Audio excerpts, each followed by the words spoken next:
puzzles, there's always that fine line between being dazzled with brilliance and being baffled by bullshit. Sure. And were you always dazzled here? Were you sometimes just baffled? Well, I think at some times I was intrigued and had to, work a little bit to figure out what was going on. But I enjoy that kind of challenge. And I was never baffled by bullshit, as you say, because it's not bullshit.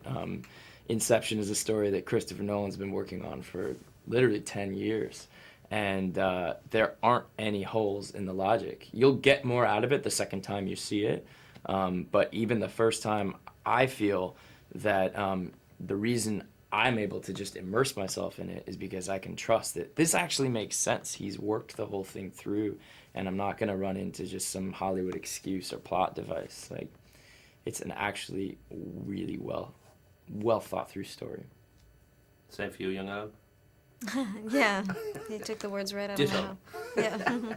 But that notion he spoke about, the fact that for him there was a sort of like Fred Astaire's Royal Wedding mixed with 2001: A Space Odyssey, and there's so many other references you can go with. It's like a Bond movie directed by M.C. Escher, or there's a bit of Matrix and Blade Runner and all those. Were there reference points he gave you? Did he say, well, this is where you should go to get an idea, or did you like the fact that it was so wide open that you just couldn't hold on to anything too strong and say, this is what we're doing here? Yeah, I think, when you're working with someone like Chris Nolan, who I'm such a huge fan of, and I know Joe is as well, and I'm a fan of everything he's done, he's just so incredibly assured. He's so in control of everything, but also allows for, such spontaneity on the day, behind and behind the camera and for the actors. And when you're working with somebody like that, it's, incredibly fulfilling. And I don't know, I didn't feel a need to go necessarily to other sources of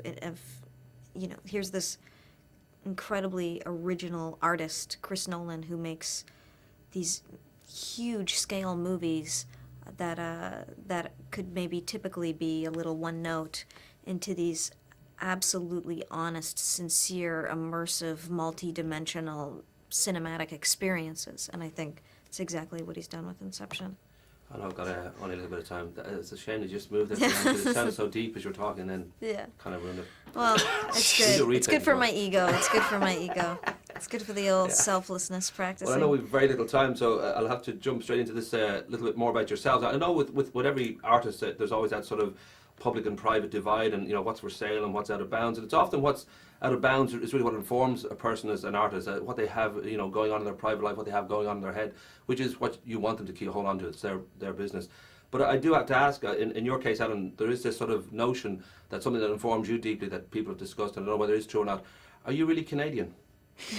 I am. Is that okay with you? Has it been working out? Is it? I love it. I love where I'm from. I have a brother-in-law who's Canadian. Is there any way is there some sort of expat thing we can relocate them? He's married to my sister. Oh. Can I get him back? Is there some program that can be introduce him back into Canada? Or? Canada. Even there would work for me. You'd probably have to look into the immigration policy, something that I'm not too accomplished in my knowledge of. Very last thing, you're both jet-setting young superstars. You haven't been to Ireland, though. I know you haven't been. I don't think you have been either. No, I can't wait. How come that hasn't worked out? Because you're young and exciting and jet-setting? I was just, I've been avoiding you, dude. Yeah. I knew it. And I apologize, but this is sort of awkward that you ask. This ain't over, Joseph. This is going to go. I know there's a feeling here. Well, if you feel like, experiencing some pain, we can take this outside. Rock and roll. Can we bring the cameras outside? Would that work? Lovely to talk to you. You might be over soon, hopefully, maybe. I was going to come this spring, and then unfortunately it didn't work out to visit a friend who lives outside of Dublin. But so hopefully every Irish person I meet is just so lovely. Yeah. I'll put the kettle on. Yeah. Rock and roll, kids. Lovely to Thanks. talk to you, yeah.